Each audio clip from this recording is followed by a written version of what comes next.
Saya mohon sekali jadi majelis ini sebuah majelis mubarak. Caranya tauhidnya dibenarin, apa tauhidnya dibenarin. Jadi Allah itu adhaka wa abka, Allah itu al-hadi, Allah itu ar-razzaq. Sehingga menteri ekonomi mbok salah rumusil lah wong tetep mangan. Mergo Allah itu ar-razzaq. Mbok negara dikelola keliru lah wong tetep mangan, wong Allah itu ar-razzaq.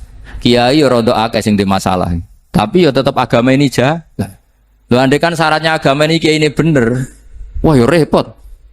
Kowe iso bayangno masakom bener terus. Tapi agama ini berkali-kali coba di TV itu banyak nyun sewu, ada ustadz, ada kasus apa, ada kiai, kadang ada masalah hukum. Agama ini jatuh enggak masalah. Padahal di TV itu sudah dinasionalkan kan, ada kiai terlibat kasus hukum atau ustadz tertangkap karena melakukan apa itu. Tapi enggak ngefek, karena agama ini bisifdillah wa biri ayatillah. Sama.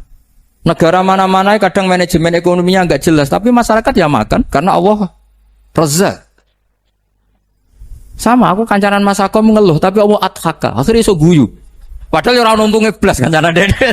Tapi karena Allah itu adhaka. Nah kita dengan istri yang kita cintai, dengan keluarga kadang yang nangis. Karena Allah itu zat yang bisa memberi abka. Wa annahu adhaka wa abka. Terus wa annahu wa amata wa ahya. Kita tidak ingin mati, wa ya mati saja karena kita objek. Nah, hidayah itu seperti itu. Allah al-hadi, apa? Allah itu kayak apa Korea, negara ateis. Enggak kebayang di sana ada ngaji Aqidatul Awam, Mabadi' Fikih. Sekarang banyak.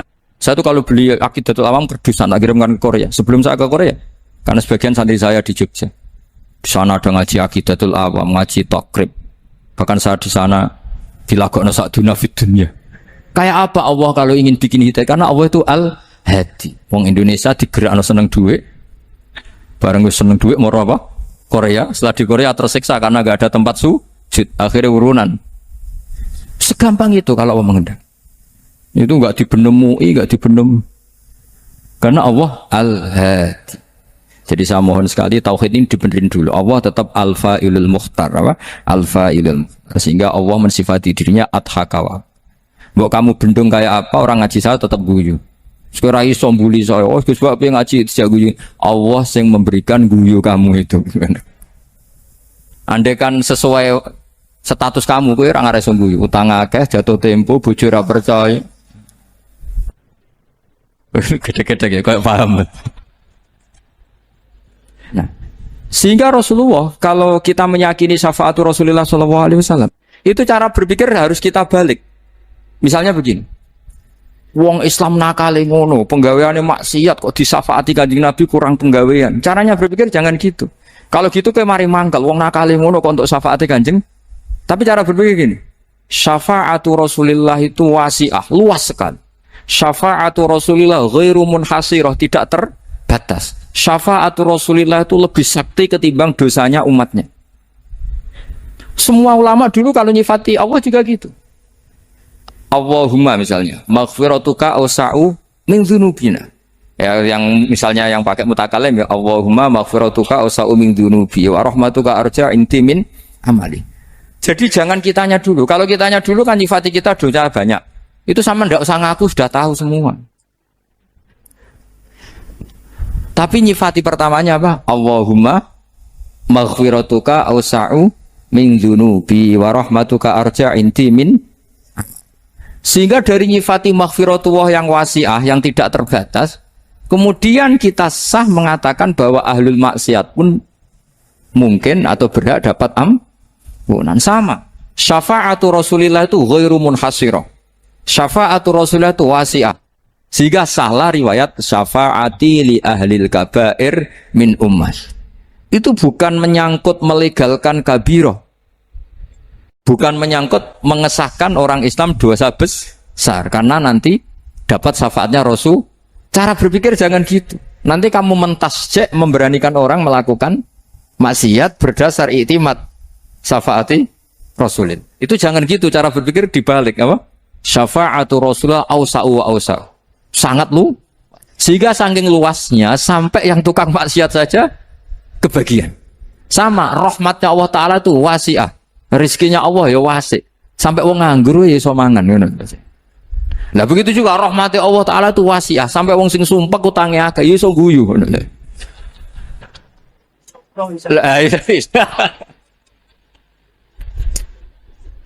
Tapi kalau dibalik, misalnya saya diprotes kiai, saya pernah juga diprotes. Gus umat kok mbok latih guyu, padahal mereka maksiate akeh, hutangnya akeh gini-gini. Karena kamu menyifati orangnya. Kalau menyifati orangnya sampean guyu haram. Utang jatuh tempo, sampean gak mikir dosa ndak? Dosa. Jadi kiai muridnya goblok kok kiai ini kurang tahajud itu ya dosa. Jadi kiai kok muridnya goblok tenang wae. Sementing untuk sowanan itu amatir ya kan. Mestinya cara berpikir dibalik. Rahmatullah wasi'ah, rizquhu ya wasi', fadluhu wasi'. Sampai wong sumpek wae iso guyu. Sehingga kita ini sudah objek. Loh, kita ini tidak subjek. Di alam raya ini kita tidak subjek, tapi apa? Objek. Makanya saya berkali-kali mengatakan, mbok kayak apa sumpeknya kita, tetap wong iso guyu. Karena apa? Allah mensifati dirinya wa annahu wa adhaka wa abka. Allah itu adhaka, zat yang memberi orang iso guyu. Wa abka lan zat sing maringi wong iso nangis. Karena sifatnya Allah Ta'ala pasti nafidzah. Sifatnya Allah Ta'ala pasti terjadi. Dan kita objek. Makanya wong sumpek utangnya akeh. Bojo ora percaya, tangga ora percaya. Oh nak guyu banter-banter. Karena Allah ku adhaka, zat sing maringi guyu. Wa abka. Sudah presiden, sudah gubernur, sudah menteri. Nak Allah kepengin nangis no yo nangis. Coba ngeluhnya apa kalau misalnya jenengan seorang mantan presiden atau mantan gubernur. Kadang anak calonan RT mbok menang bunda. Ngeluhnya apa orang alim misalnya, alim alama, anaknya mau jadi jurumiyah ra iso. Susah. Kaya raya anaknya jadi pasien, susah. Allah punya cara untuk abega, untuk bikin orang nangis. Nah karena kita ini objek, pasti sesupek apapun orang yang bisa tertawa, ya bisa nangis. Makanya banyak ulama yang nggak terlalu serius mikir agama ini, bukan karena dablek, enggak, karena Allah mensifati dirinya Al-Hadi, yang memberi petunjuk. Kita nggak ditunggoni Kanjeng Nabi, nggak ditunggoni Wali Songo, nggak ditunggoni para alawin yang dulu, nggak ditunggoni Habib-Habib yang kayak Said Abdul Al-Haddad. Tapi karena Allah itu Al-Hadi, yang memberi petunjuk, dan sifatnya Allah Ta'ala la bidda wa ayat entakuna nafidah. Sifatnya Allah pasti nafidah. Amerika kayak apa liberalnya, sekarang trennya juga banyak yang masuk Islam. Kampung-kampung pedalaman nggak ada kiainya, cukup mudin. Kadang membawa agama itu orang yang ke situ mau nyari kayu. Orang di pedalaman Kalimantan, Sulawesi itu pertama itu nyari kayu, tapi bawaan hidayat, lama-lama bikin masjid. Saya pernah di Korea, ke sana orang nyari uang. Niatnya juga nyari uang, tapi akhirnya tersiksa kalau enggak bikin masjid. Karena apa? Karena Allah itu Al-Hadi, zat yang memberi petunjuk. Maka kamu tidak usah khawatir. Agama ini pasti jalan ila yaumil qiyamah. Karena Allah Al-Hadi. Sama. Mbok kamu umat mbok weden-wedeni kowe ku amalan ora mesti ditampa. Nek ora ditampa mlebu neraka. Ngono mulai ngaji ya tenang ae. Tenang, ini santai. Bahkan kadang bilang gini, Pak Yai tadi gak bener, masa ngecap orang mlebu neraka. Kita yang masyarakatnya gak tahu pintunya, Pak kayaknya tahu pintunya. Karena orang itu punya cara. Loh ya betul.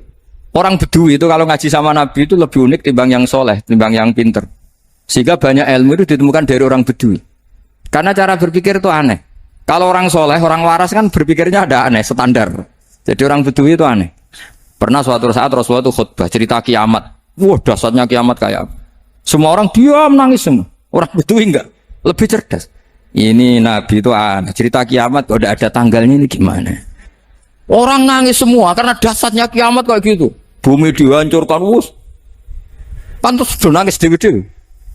Ya ono sing nangis pabrik banyune macam-macam ya.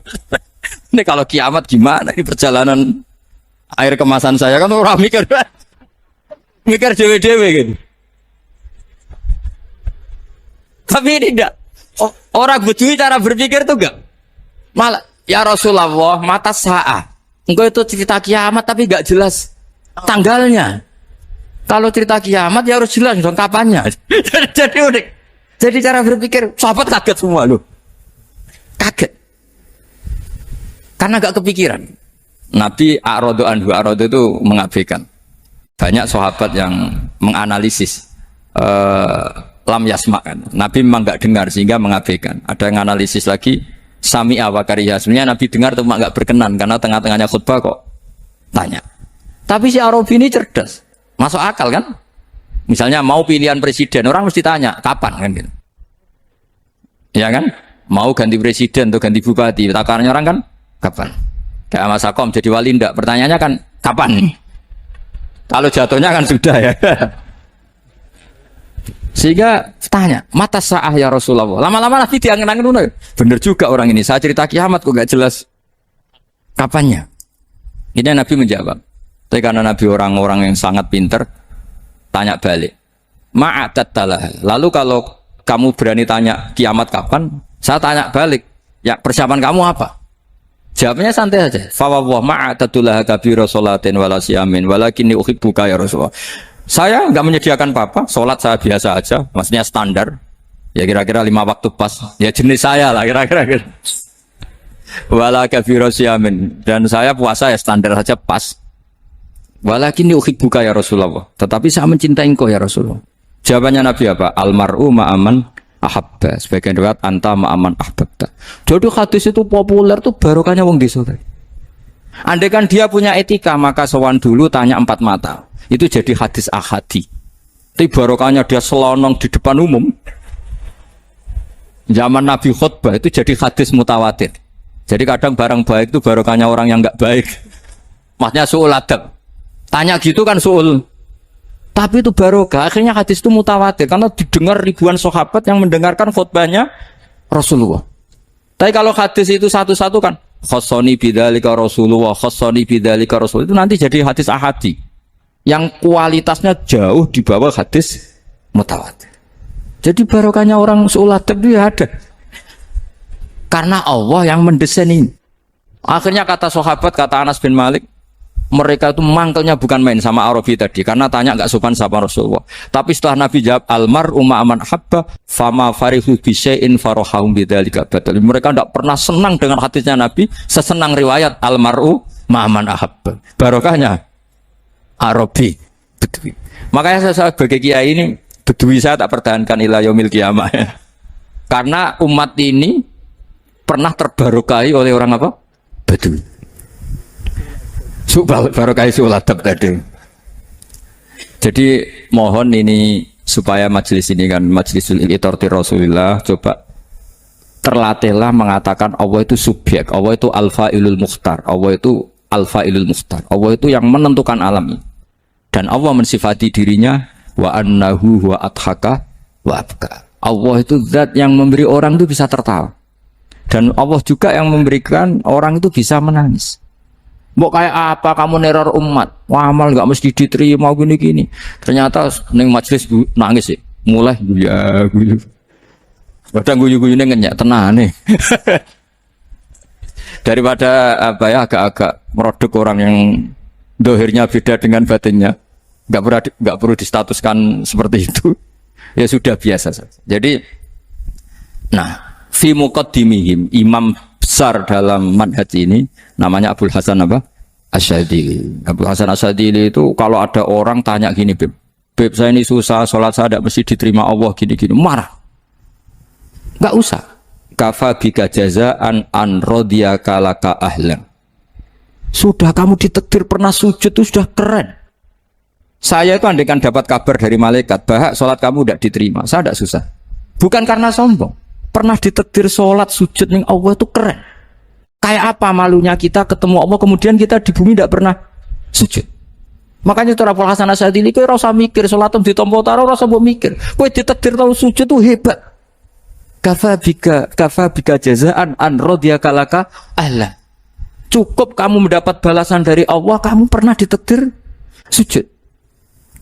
Gak perlu ngaji alim alamas, gowo sawi ngalor kidul jalalain keren. Paling gak malaikat pernah melihat kamu, gue tak kitab kudi. Gak penting paham kamu nih, karena isra bakat paham nama.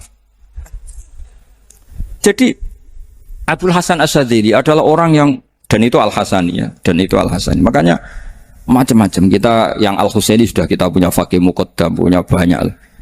Di Al Hasani yang paling populer diantaranya adalah Abul Hasan Asyadili. Beliau tuh kalau ngendikan sesuatu itu positif terus. Termasuk itu ketika ada orang resah sholat saya diterima ndak, kata beliau, wes gue sing support nak, ditetir tahu sujud. Saya itu sebetulnya kadang-kadang yang miris, wes sholatku tompo tora, tapi saya sangat sadili, sangat sadili. Saya nggak pernah berdoa ya Allah ibadah kami jenengan terima ndak, karena takut kalau doa gitu keterusan itu terus ditompo ora, akhirnya keterusan gitu, akhirnya ngenes. Masa orang pernah sujud ngenes? Lama-lama gini setan masuk. Apa artinya saya sujud ternyata gak diterima? Lu wong kawula kok iskal tentang pernah sujud. Itu kan ibarat gini, kamu ngasih uang sama orang tua kamu, misalnya Habib Soleh ngasih uang Habib Ali, terus apa artinya tak kasih, kemudian beliau tidak terima kasih, itu kan lucu. Terima kasih tidak terima kasih, seorang anak ngasih orang tua itu keren. Makanya saya bangga dengan Habib Soleh ketika beliau mengumrohkan Habib Ali, sudah mendaftarkan haji Habib Ali. Gak usah mikir diterima apa enggak. Wes keren, itu sudah perilaku yang keren, yang hebat. Tapi ngeten ya, kalau pesan karena Habib Soleh mulai kecil sama saya, sama-sama ngaji di Mbah Mun. Orientasi terbaik saking sunnah nabawiyah, gini ku keberlangsungan. Terus kalau sering belajar tentang kitab-kitab samawi, kitab-kitab sing diriwayataken beberapa ulama ahli kitab, sing pun disahkan kalian ashabu Rasulillah sallallahu alaihi wasallam. Niku riyen Nabi Ibrahim niku pertama dadi Khalilur Rahman. Kekasih Allah Khalilur Rahman. Niku mergi piyambake nu tersiksa. Tersiksa protes. Terus kadang tiang saya niku kudu protes. Tapi protes bukan kita demo. Protes itu tidak harus demo, protes. Ya Allah, dunia ini tidak fair. Engkau yang Tuhan, engkau zat yang begitu penting, engkau zat yang menciptakan langit dan bumi, engkau zat yang memberi rizki, yang bikin air, bikin oksigen, semua kebutuhan manusia, kemudian mereka tidak kenal engkau. Ini tidak fair. Jadi beliau itu tiap malam itu ngumpat. Ini enggak fair dunia ini. Engkau yang begitu penting mencipta langit bumi, engkau begitu penting yang menciptakan air, menciptakan kebutuhan manusia, kemudian mereka tidak kenal engkau. Ini tidak fair. Ini tidak benar. Jadi sering marah. Karena sampean nggak bisa bayangkan kan, apapun hebatnya presiden atau menteri atau rektor atau kiai, terus nang desa nggak dikenali statusnya, diundang lek apa yang dilek itu gak keren belas. Karena ya sama kan, misalnya Habib Soleh Alatos, muridnya Said Umar punya Mbah Mun, terus nang desa diundang pening dilek, itu kan gak keren belas. Awal dari keren tetap dikenal. Nah kemudian orang itu tidak kenal Allah. Makanya terus beliau sujud berkali-kali, ya Allah, sama siapa munajatnya beliau? Innahu la yahzununi alla ara ahadan fil ardi ya'buduka ghairi. Jadi cara kiai sarang namanya ini innahu saat temne kelakuan la yahzunu, yektene nyusano ni ing ingsun, nyusano banget karena pakai lam taukid. Innahu saat temne kelakuan la yahzunu, yektene nyusano banget ni ing ingsun. Apa sing nyusano an? Apa sedene kelakuan la ora ningali ingsun fil ardi ing dalam bumi. Ahad dan ing wong suci ya budu kang nyembah sapa ahad ka ing panjenengan wiri saliyane ingsun. Ya Allah, sungguh saya sangat susah. Karena engkau zat yang begitu penting, kemudian yang tahu kalau engkau Tuhan itu hanya saya. Sampai ngenes gak misalnya ada orang melihat saya itu Umar Hafid kemudian tidak tahu kalau beliau orang alim. Sampai sebagai muridnya ngenes gak? Ngenes kan? Ada orang memperlakukan Mbah Mun tidak tahu kalau beliau seorang alim alama. Kita sebagai santrinya ngenes gak? Ngenes. Lah ini Allah yang Tuhan, kemudian orang tidak ada yang memperlakukan dia sebagai Tuhan, bahkan nyebut saja tidak mau. Itu ketersiksaannya Nabi Ibrahim. Kalau kita kan tersiksa mergo di duit, ora payu rabi, terus sing wis payu rabi ra iso wayo, ya gitu ya. Macam-macam kesulitan. Itu jadi apa jadi wali itu sudah berat, karena orientasinya agak tentang Allah tapi tentang diri sendiri.